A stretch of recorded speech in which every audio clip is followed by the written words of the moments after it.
Je suis pas du tout misogyne. Je suis pas du tout misogyne, alors là, j'interdis qu'on dise ça. D'apparence et de dehors, elles m'ont l'air parfaitement hystériques et mal baisées. Je ne suis pas votre secrétaire. La secrétaire de qui alors? Des femmes battues, il y en aura toujours. Personnellement, je bats pas la mienne, bien que parfois j'en ai envie. Pardon, je me suis encore perdu dans ton décolleté. Mais pourquoi on les aime pas, les féministes, déjà? Et nous commencerons dès que Thaïs sera allé nous faire 2 petits cafés. Bonjour à toutes et à tous, vous écoutez Sexisme Invisible, un podcast écrit et réalisé par Le Fou Allier et produit par La Brèche. Première saison, le sexisme invisible du sport professionnel, épisode 5, les sports féminins. C'est une dénomination bien connue du grand public sport féminin. Elle induit d'emblée l'idée que le basket, par exemple, ne serait pas le même sport selon qu'il soit pratiqué par des hommes ou par des femmes. Mais au-delà d'une aberration qui peut paraître purement sémantique, le terme sport féminin drague avec lui un imaginaire qui justifie les inégalités dont on a eu l'occasion de parler dans les 4 premiers épisodes et il est temps d'en débattre ensemble. Il existe toute une série de disciplines ou de sports dans lesquels il semble un peu incongru de diviser des classements entre les hommes et les femmes. C'est le cas par exemple des échecs, mais c'est aussi le cas au billard, où pour le coup, il n'est pas question de performances basées sur les qualités athlétiques des athlètes, masculins ou féminins, mais simplement d'adresse. Et pourtant, il existe quand même des catégories qui les différencient. Ce qui est assez étonnant parce qu'une table de billard fait les mêmes dimensions que vous soyez un homme ou que vous soyez une femme. On va revenir là-dessus dans la deuxième partie. Mais il y a d'autres sports qui sont un petit peu plus curieux, qui séparent les hommes et les femmes. Et on va commencer, alors on aura tout le temps dans le prochain épisode de parler des pionnières du sport. Et on reparlera très très rapidement de l'athlète dont je vais vous parler actuellement. Mais j'aimerais commencer cet épisode en vous racontant cette anecdote qui est incroyable. Cette anecdote, elle concerne une sportive qui s'appelle Chang Shan. C'est une sportive qui est née à Nanchong en 68. C'est une athlète du coup qui est née en Chine, qui est une tireuse sportive et il se trouve qu'elle a été médaillée d'or aux Jeux Olympiques d'été de 92 à Barcelone. Et vous allez très vite comprendre en quoi cette médaille d'or elle est parfaitement incroyable. Donc déjà, c'est pas n'importe qui. Elle a participé à des épreuves de championnat du monde féminin où elle a remporté la médaille d'or en 89 et en 90. Elle a été championne du monde en skeet en 98 et en 2011. Et donc, viennent l'époque des Jeux Olympiques. Alors, ce qui est assez surprenant de dire, c'est que en 1992, à Barcelone, l'épreuve de tir sportif était mixte. C'est-à-dire que, en l'occurrence, Chang Shan a participé à cette épreuve contre des hommes. Et elle a remporté l'épreuve. Elle a remporté l'épreuve en battant le record du monde de l'épreuve. Donc c'est la première femme qui a gagné une médaille d'or aux Jeux Olympiques en épreuve individuelle de tir contre des hommes, et c'est aussi la dernière. Pourquoi c'est la dernière ? C'est la dernière parce que après cette victoire sur des hommes, le CIO, qui avait déjà fait cette proposition en 91, donc un an avant les Jeux, mais cette fois-ci il n'a pas juste fait la proposition à entériner les choses, a décidé que l'épreuve désormais ne serait plus mixte, que les femmes ne participeraient pas avec les hommes.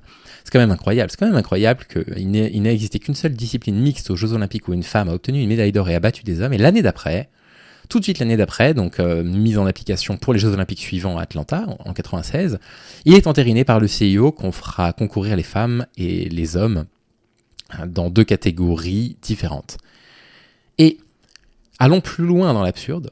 En 1996 à Atlanta, vous comprenez donc que cette épreuve de tir n'est plus mixte. Il y a bien l'épreuve homme qui est organisée, mais il n'y a pas d'épreuve femme. Voilà.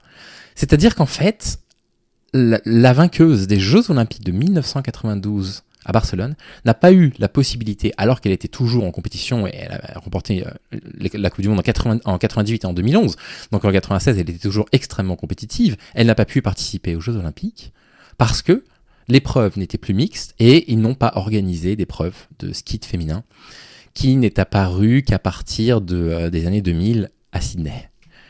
Et donc là, on voit quelque chose d'assez dingue. Une anecdote qui est quand même douloureuse quand on y pense. C'est-à-dire qu'on a empêché une athlète femme, premièrement, de concourir avec des hommes alors qu'elle les a tous battus. En finale, elle a fini première sur 8 et elle bat en plus le record du monde.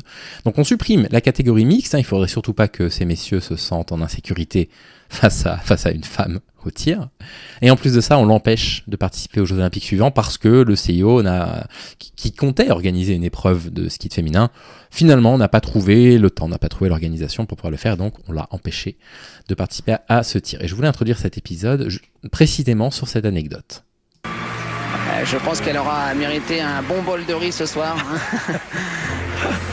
La dénomination sport féminin, elle sous-entend quand même quelque chose d'assez évident quand on réfléchit à l'expression, c'est que le sport pratiqué par les femmes n'est pas le même sport que celui pratiqué par les hommes. Autrement, on parlerait simplement de sport, tout simplement pratiqué par des hommes ou pratiqué par des femmes.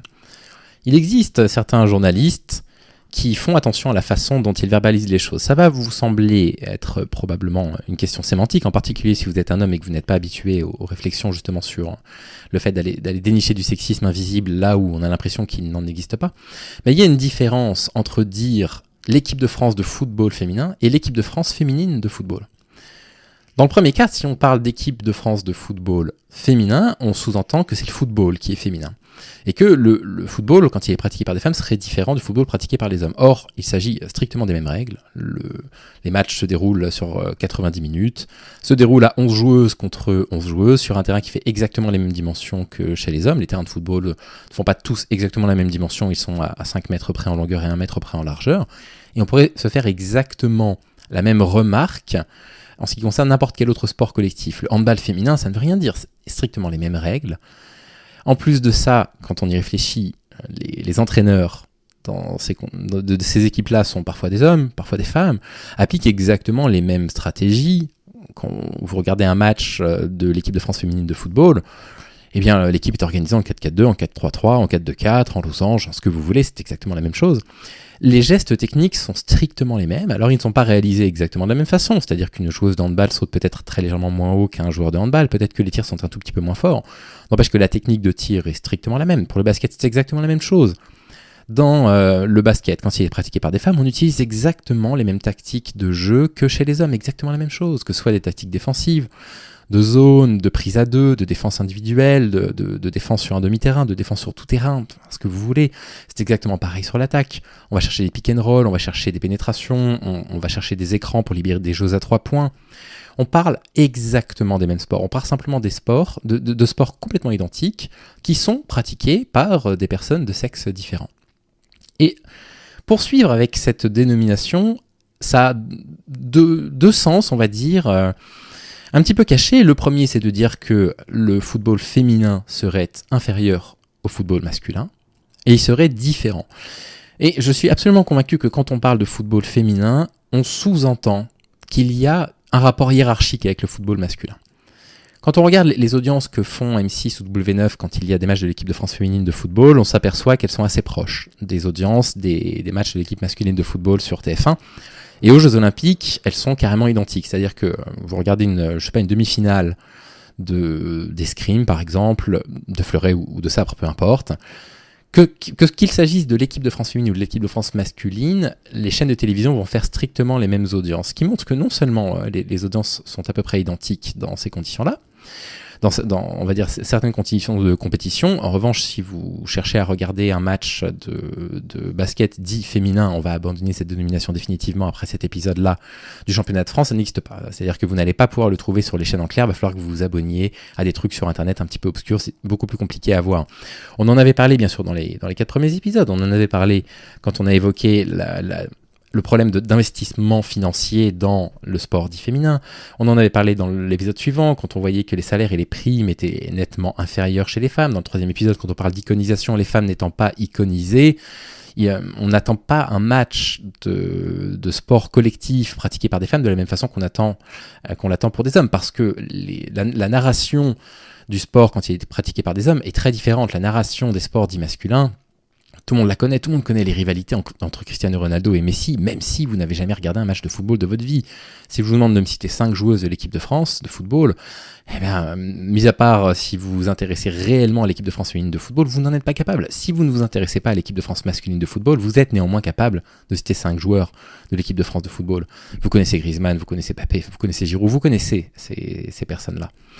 Et en ce qui concerne la question du spectacle, je vous renvoie bien évidemment à l'épisode précédent. La question du spectacle, pour moi, c'est une question qui est sous-jacente à la question de l'iconisation et de la façon dont on va présenter les compétitions. Si on vous explique quelle est la rivalité, par exemple, que peut avoir Céline Dumaire, une ancienne meneuse de l'équipe de France de basket, avec ses homologues américaines, si on vous en fait la narration, si on vous iconise cette forme de compétition, le jour où vous avez un match entre la France et les États-Unis, vous avez envie de le voir, parce que vous avez envie de voir le dénouement de cette histoire-là.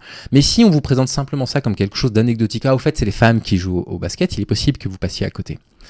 Et en continuant à parler de basket féminin, on continue à asseoir cette idée. Parce que, pensez bien à quelque chose, on parle de basket féminin, mais on ne parle pas de basket masculin. On parle de basket féminin et de basket. On parle de l'équipe de France de football, et on parle de l'équipe de France féminine de football. C'est-à-dire que l'équipe de France féminine de football, il y a un ajout. Il y a un ajout dans la dénomination. On précise bien que c'est de l'équipe de France féminine dont il est question. Et ça n'a aucun sens. Ça n'a aucun sens parce qu'on parle de sports parfaitement identiques. C'est exactement la même chose en athlétisme. Que vous soyez un homme ou que vous soyez une femme, vous allez avoir la même technique quand vous lancerez un javelot, quand vous lancerez un poids, quand vous lancerez un marteau, quand vous lancerez un disque. Exactement la même technique. Alors, les distances ne sont pas tout à fait identiques. Les hommes sautent un petit peu plus haut que les femmes sur le saut en hauteur, par exemple, ou un peu plus loin en saut en longueur. Mais si je vous narre, en fait, si je vous explique, si j'essaie de vous dire... Voilà cette athlète que vous voyez actuellement, c'est une athlète universitaire qui toute sa carrière a été battue par sa coéquipière en université. Elle a même perdu une bourse universitaire une année parce qu'elle n'a pas performé, parce qu'elle s'est retrouvée dans cette université contre telle personne. Si elles se retrouvent toutes les deux aux Jeux Olympiques, d'un seul coup vous avez quelque chose de passionnant qui du coup appartient non pas au domaine du sport féminin, mais au domaine du sport universel.